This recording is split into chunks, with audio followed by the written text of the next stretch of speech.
gang, what's up? Welcome back here to another edition of Intuitive Angling. Hope everybody's having a good day out there today. And man, I always appreciate you guys making some time to check the video out. Guys, today we're going to talk about probably my all-time sentimental favorite lure. Got a bunch of history with this lure. It's a lure that I actually lost the biggest bass of my entire life that I had hooked on. It got me started jerkbait fishing. It's just a really special lure to me. I'm gonna tell you about the old Rebel Spoonbill Minnow. Just a a lot of history behind this bait. I think you guys are gonna enjoy this video. And real quick before I get started, guys, just a couple quick housekeeping tips. Just wanted to remind you guys, if you haven't had a chance, please swing by fishthemoment.com and check out our lake map breakdowns. I've got a bunch of map breakdowns that I've been building for the winter maps for the lakes all across the country.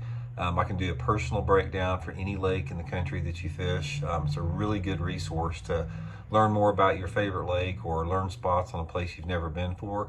We also got map breakdowns for all 4 seasons of the year. I'll include the Fish the Moment lake map breakdown link in this description. You guys can check it out there. And also, if you haven't had a chance, guys, please check out our channel membership options here. If you guys are interested in becoming a member of the channel, where you get extra videos every week that aren't seen by the public and access to my email address for your fishing questions, you can just go to the bottom of my homepage, the main banner there, the bottom right, click on the little play button that says Intuitive Memberships. Get you all the info there. Much appreciate your patience with the plugs there. Okay, guys, I'm gonna go into detail about this, the old Rebel Spoonbill Minnow. Guys, this is what got me started jerkbait fishing right here. This bait was made famous. I've done some stuff on the Rebel a little bit in the past, but I'm going to go into some more detail in this video, especially for you guys that haven't seen this. But this is where it all started out. Guys, everybody, y'all know that I'm sponsored and I've been working with Megabass since 1992. I helped design the Megabass Vision 110. I use Megabass pretty much exclusively now. But this is where my schooling for jerkbait fishing took place right here, the old Rebel here. Back here in the Ozarks, there was a group of 3 or 4 guys back in the 70s that figured out that they could take this Rebel here, and they used to put lead solder around the hooks here and make this thing suspend like next to the standing timber and cedar trees at Table Rock Lake. And they just caught giant bass year after year after there. Kept it secret. I was fortunate enough to be part of a bass club called the Big Mo Bass Club in Joplin, Missouri, and I got to fish with a lot of those Ozark experts that knew how to fish this thing, and that's how, you know, I became the jerkbait fisherman that I am today. But in the past, guys, this was the deal from about 1976 up until like 1983.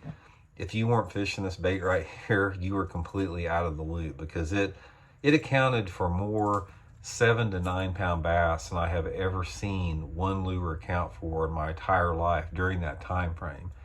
And the biggest fish that I ever caught or hooked in my life was on this bait. It was 1980, I believe it was 1982, down at Table Rock Lake in March. And I was fishing with a friend of mine, and the buddy that I fished with, he had just caught one almost 9 pounds.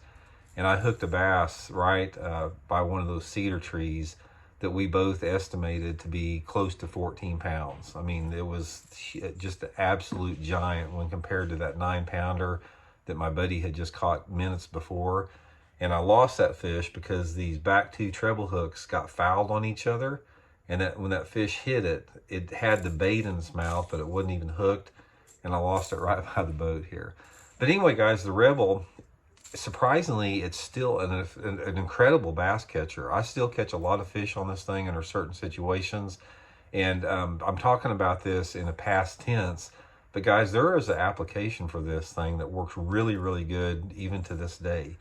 If you're in a situation that has some off-colored water, say for example, if you got a lake where the water's cold in the winter time of the year, or the pre-spawn where the water has visibility of sort of in that maybe 2 to 2.5 foot range, this is when the Rebel really produces well. And even though it's got a deep lip on it, the bait does not get down as deep as what you would think to, just because of the dynamics of it.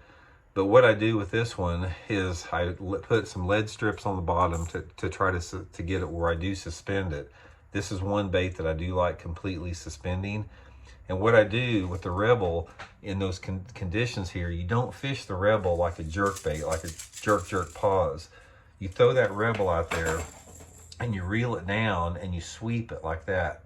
So I pull it down, I'll pull it up like that, sweep it, pull it up, sweep it in.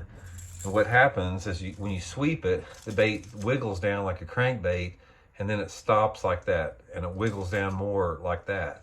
And the thing that's unique about the Rebel that makes it completely different than any other bait is once you get it down there at its maximum depth, if you give it a short twitch like that, the bait will actually back up like that. It darts just like that. That's the key to why the Rebel's so successful. Another place that it works really good is if you have some type of aquatic vegetation. If you've got some type of deep grass, you know, whether it be pepper grass, milfoil, hydrilla, that type of stuff, this is a really good bait to fish over it because you can leave it in one position a long time.